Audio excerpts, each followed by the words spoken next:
Hey everybody, it's Erin. I'm back, and guess what? I have a mess. I let my daughter and her friend over the Thanksgiving break get on my workspace and paint. And as you can see, the disaster that's in front of me. And before I can do any more projects or videos, I seriously need to clean this up. So I'm going to test the best cleaner ever. Now, I've done it before, but never on a mess this big. So I figured, well, if it's the best cleaner ever, it should be able to do the job. Now, one tip I was given from the owner and the creator is that it's best to let it sit for a little while. Meaning, go ahead and pour it on, kind of rub it around, and then just let it do its thing. And then come in and clean it up. So that's going to be my first step. I'm going to go in and I'm going to squirt. And one thing I'm going to tell you about this is that it's not what I would call a super liquid. It's more kind of like an oil. It's got a little bit of a, as you can see, kind of a sheen on my finger.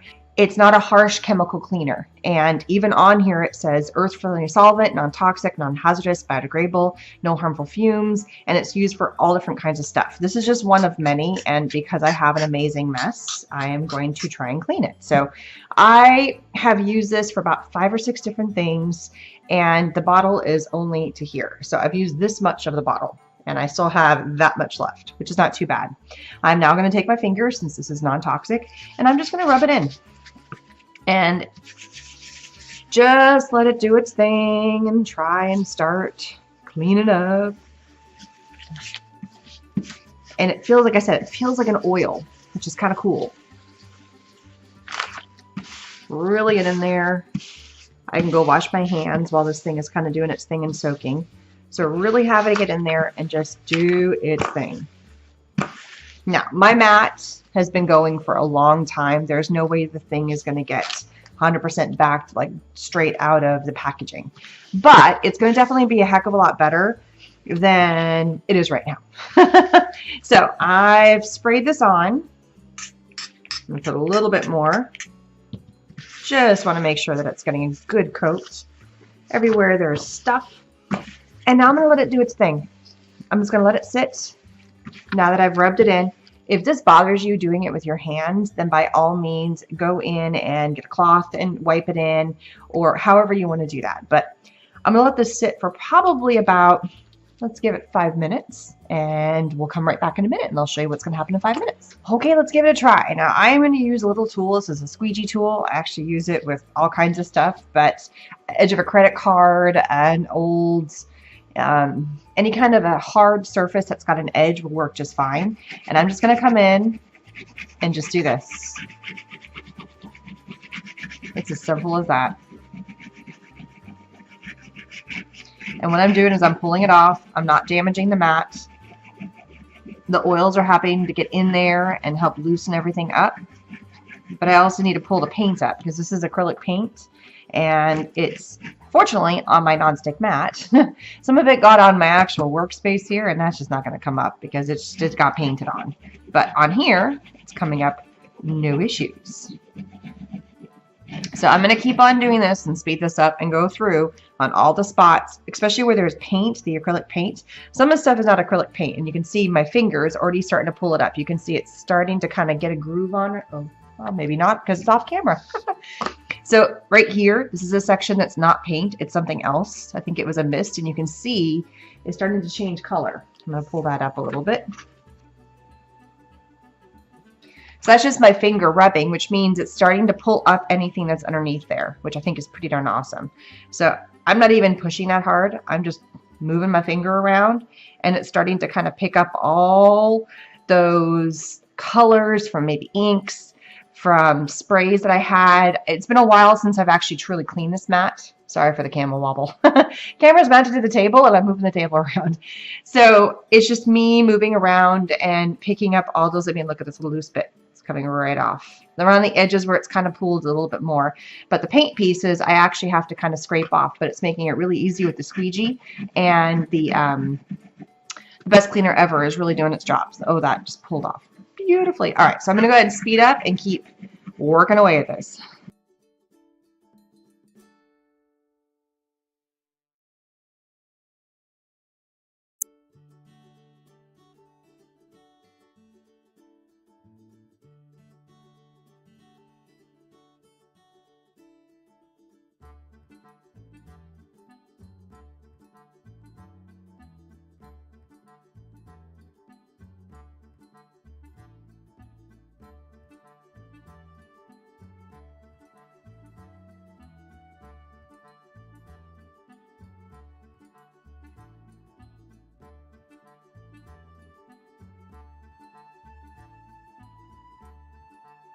All right, so take a look at the pile of stuff that I just got off my mat. Now, my mat is not perfect. This mat has been going for a while. It's actually about a year old now. I picked it up, I think, about actually a year ago. The one below it is my other one that's really old one.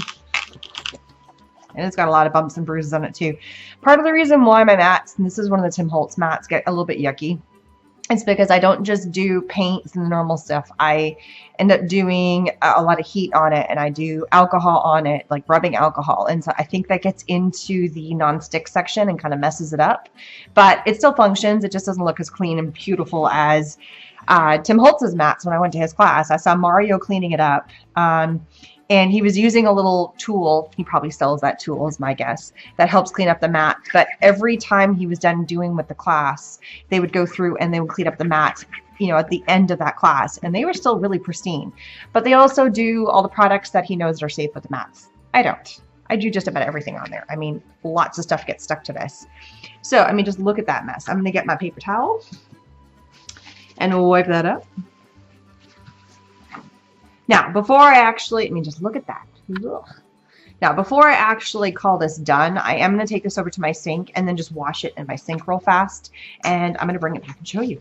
So take a look at that. That is already 1,000 times better than what it was. I accidentally, as I was drying it, I squished it, so it's got some wrinkles and cuts. And it is still a little bit wet because I did rinse it with water. Some people say don't do that. It's my craft mat. I can do what I want with it. It's like, it's my party. There are some spots. It's probably why it's a little battered and bruised. It's going to do things I'm not supposed to.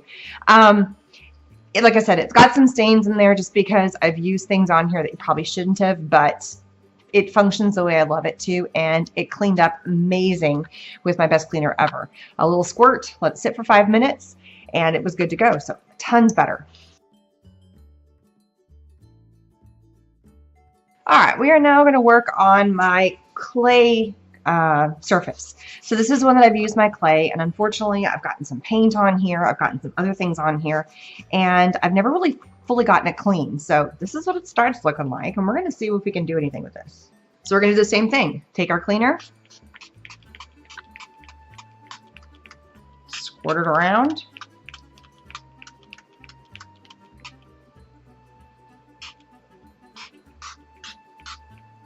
There we go. And I'm going to go ahead and rub it in all over. And this has got clay bits. Unfortunately, I did take a sharp tool, so it's got some cuts in here. So we're going to see. It's been going for about 1.5 years having some of these stains on here. So we're going to see what's going to happen. All right, let it sit for 5 minutes. Let's see what happens.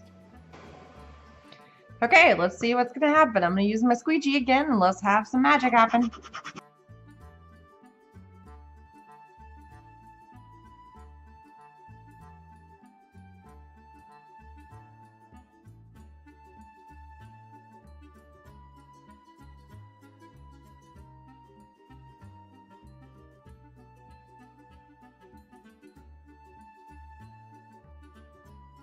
Okay, so the paint was having a hard time, this orange paint kind of coming off. And again, I remembered, let it sit. Let it just sit and let it do its magic and just let it be. So I've actually let this sit for about an hour, maybe closer to like 1.5 hours. And watch, I'm going to try and get this little orange off. I'm just taking a paper towel and I'm just rubbing my finger. You can kind of hear me scratching it a little bit. And it's starting to actually come off. You can see the orange that's on my finger right now. I bet if I added a little bit more of the cleaner, actually making my hands really soft too. Just really get in there. To really rub it in there. I mean, if I really wanted to get this thing super clean, I bet I could. I don't know if I have the patience to sit here and to scrub every little section to try and get 100% of the paint off. But it is looking a heck of a lot better. It does not feel like it's gritty anymore. I used to feel like I would have like little bumps because the clay dried. It was an air dry clay, and the clay dried on here. Now here's another one. I stamped right here, and I've let this kind of sit for the past hour, and that is starting to come off too. That's hardly taken any more energy. It's not completely like, I mean, I see it's like a very, very faded. This is another one where it's really, I would call a little bit more prominent.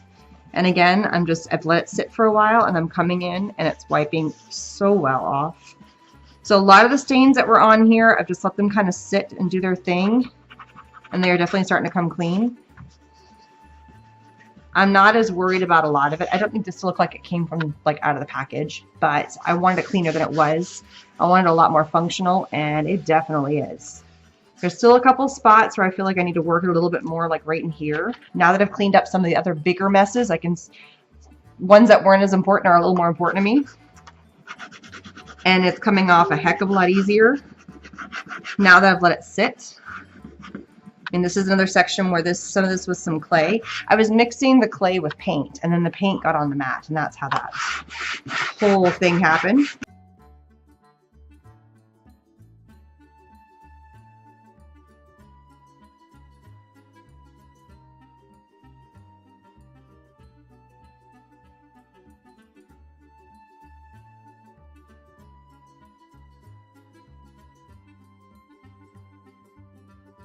All right, so that's about the patience level I have to let this sit and to really kind of scrub it. But it is a ton better. I mean, I got a lot of stuff off. I've cleaned 2 of my mats, both very different. This is actually like a cutting mat. I don't know if it's a self-healing, but it's definitely a cutting mat that you can roll your clay and use your cutting tools on for clay. And then I also did my Tim Holtz non-stick mat, and they both cleaned up beautifully using my spray. I still have a ton left. Now, I spent a lot of time and I put some extra, let it set. I use out of the bottle about this much more. I still have that much left in my bottle. So there's a lot in that bottle and it goes a long way. There's a ton of other uses for this. I've heard of it takes sap off of cars. And one of the other people on the design team played with that. It took, one lady dyed her hair and she does it purple and some other fun colors and she had it all over her hands. She used this to help get it off and it got the dye off her hands, which is phenomenal. So I'm very tempted to see if it would help when I get my painty fingers, if it would get it off. It's a very good possibility. So thanks for stopping by and checking out my best cleaner ever product review and matte cleaning solution. So it's a really good way to try and get your mats clean by using a non-toxic, non-flammable. It's making my hands super smooth, which is fun. I am going to go take this mat and, rinse it off in a little bit of water just because I don't want it to have that oily finish when I'm working with my clay. So I am going to go clean that off. It also says it works on fabrics. I have not tried it on a fabric yet, but you definitely could. So thanks for stopping by and checking out the best cleaner ever by Scrap Perfect. Links for products below and my squeegee and my whole Scrap Perfect, and also both mats. If you're interested in getting either of those 2 mats for yourself, are all listed below. So thanks so much. Please subscribe. Bye-bye.